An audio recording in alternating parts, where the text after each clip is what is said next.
kasih.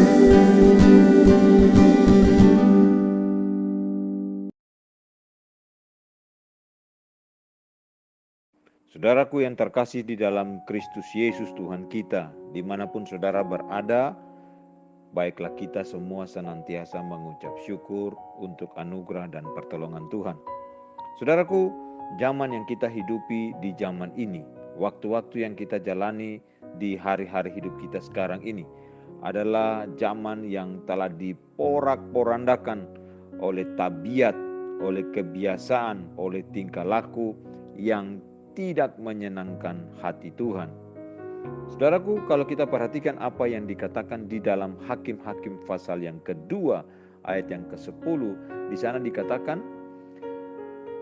bangkitlah sesudah mereka itu angkatan yang lain, yang tidak mengenal Tuhan, ataupun perbuatan-perbuatan yang dilakukannya bagi orang Israel. Saudaraku, Israel juga mengalami perubahan-perubahan yang dahsyat di dalam perkembangan sejarah kehidupan mereka. Dari zaman ke zaman, generasi ke generasi, ada angkatan-angkatan yang muncul terus-menerus silih berganti, era berganti era. Angkatan-angkatan yang dikatakan dalam Hakim-Hakim sebagai angkatan-angkatan yang tidak mengenal Tuhan dan tidak melihat atau mengalami atau merasakan perbuatan yang dilakukan Tuhan bagi orang Israel. Angkatan-angkatan ini adalah angkatan-angkatan yang tidak tunduk, tidak takut kepada Tuhan. Saudaraku, selama zaman para hakim-hakim sampai masa raja-raja, bangsa Israel seperti saya katakan tadi berulang-ulang jatuh bangun dalam hal yang sama, yakni penyembahan kepada berhala. Akar persoalannya, mereka tidak lagi mengenal Tuhan. Generasi yang ada di dalam kehidupan penyembahan kepada berhala itu adalah generasi yang tidak mengenal dan tidak takut akan Tuhan. Generasi setelah Yosua tidak memiliki pengenalan yang benar akan Tuhan.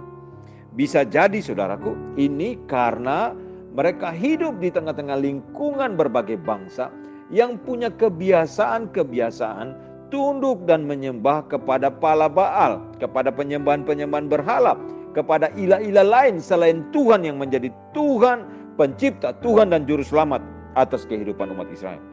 Nah saudaraku, generasi-generasi ini juga bisa melakukan hal yang sedemikian karena orang tua, keluarga tidak mendidik secara ketat, mengajarkan firman Allah secara ketat kepada anak-anak mereka.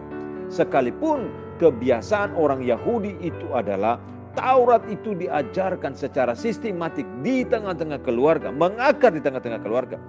Saudara, kelalaian-kelalaian memunculkan generasi yang tidak mengenal Tuhan dan firman-Nya.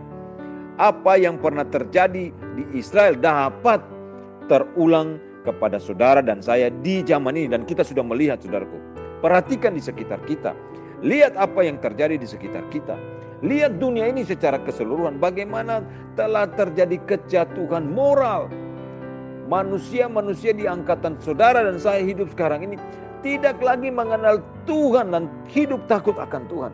Orang-orang yang ada di sekitar kita tidak lagi punya sebuah sikap hidup moral yang tunduk dan takut setia mengikuti firman Tuhan. Saudaraku, mari kita renungkan hal ini. Mari kita pikirkan hal ini. Apa yang terjadi pada waktu Israel, apa yang terjadi sampai dengan saudara dan saya ada hari ini, patut menjadi introspeksi di dalam kehidupan kita. Apakah kita telah memperkenalkan Allah kepada anak-anak kita, kepada keluarga kita sejak mereka dari kecil, dan tekun mengajarinya berulang-ulang dengan serius, mendidik mengarahkan kehidupan generasi kita untuk hidup tunduk dan takut akan Tuhan, mengenal Tuhan sebagai Tuhan dan juru selamat di dalam Kristus Yesus, dan hidup takut akan Tuhan dengan sungguh-sungguh melakukan kebenaran firman Tuhan dalam hidup setiap hari kita. Saudaraku, apakah kita serius berupaya mewariskan nilai-nilai ilahi? Apakah kita serius dan berupaya menanamkan nilai-nilai takut akan Tuhan, membangun kerohanian hidup yang takut akan Tuhan, hidup benar di hadapan Tuhan bagi anak-anak kita, bagi cucu-cucu kita, bagi generasi-generasi yang ada di dalam tanggung jawab kita, yang ada bersama-sama dengan kita. Saudara, apa yang dikatakan dalam Hakim-Hakim pasal yang kedua ini menjadi satu pergumulan besar bagi saudara dan saya di hari ini. Apakah kita akan menyaksikan generasi yang ada bersama-sama dengan kita, bahkan generasi berikutnya menjadi angkatan-angkatan yang tidak mengenal Tuhan?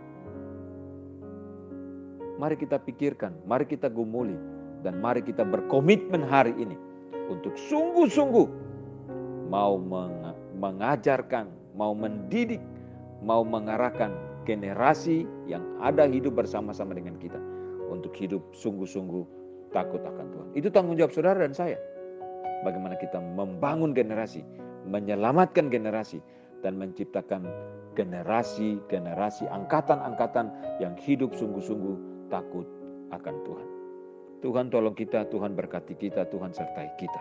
Terpujilah Tuhan dari kekal sampai kekal.